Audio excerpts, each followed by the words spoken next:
السلام عليكم ورحمة الله وبركاته. هذا مفلح بن دبيش الجهني، رجال مشهور بالكرم.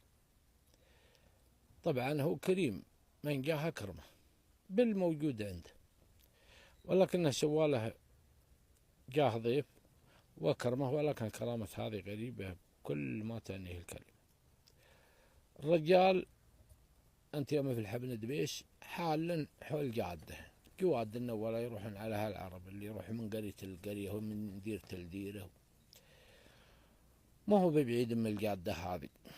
يوم جاء عقب العشاء وقدهم يمشون، ولا فيه طرق ماخذ مع الجادة ولا تعشى، لا والله انه يشوف الضوح، ما هو ببعيد من الجادة وهو يلف صوبه.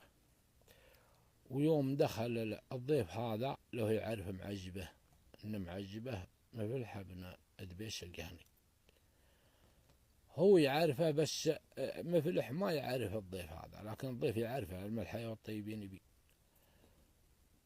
وهو يطالع فيه عرف ما عنده شيء.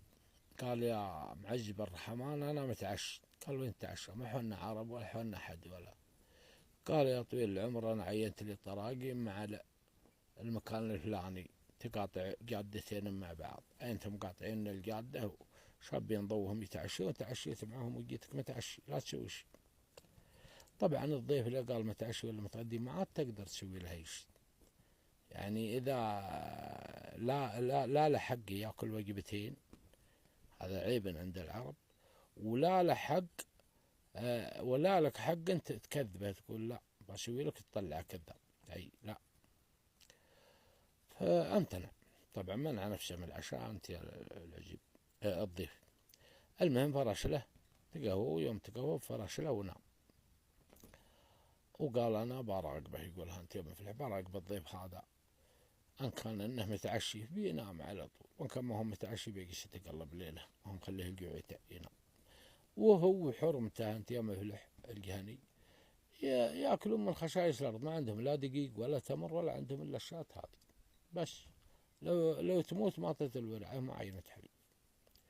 وهو يقوم لو والله ان الضيف ياخذ شوي وينقلب، وكان يخط يبغى العجيبي يرقد انت يا الضيف، يخط كانه نايم وهو ما هو بنايم، درب انه ذابح الجوع وهو ينشل على الشاه وهي مربوطة بين الشريب في البيت، ما في البيت غيرها، وهو يذبحها. يوم ذبحها دق الحرمة، يوم قامت الحرمة والرجال يحس، بس الحس لكن استحى انه يرفع راسه من فراشه، الرجال نايم من عند حرمته وراه. ولا يوم قامت الحرمة يوم شافت الشاة مذبوحة قالت يا رجال ضيفنا بيصبر على الجوع، رجال وبيصبر على الجوع، لكن بنتنا كيف تصبر على الجوع؟ يذبح الجوع ذبحت منيحتها. قال اما بنتنا فغدها على رب العالمين، اما ضيفنا فغدها علينا. ووصانا النبي في إكرام الضيف. المهم قام الضيف يا رجال ايش علمك ليش تسوي كذا؟ قال انت عشى والله بيفرج الامور كلها. قال الله يجود عليك. المهم صلخها واركبوا بالبرمة وحطوا لهم منها اللي حطوها اللي بيعشيهم وزيادة، وتعشوا وشربوا مرق ما غير لحم. ورقد الضيف ما عاد وعى بنفسه الا الفجر. اصبح الصباح وافطر من المردود ومعه زايدة، اطبخوا لهم زايدة الحمة معه، وافطر الضيف وراح. ويوم راح بكت الورع.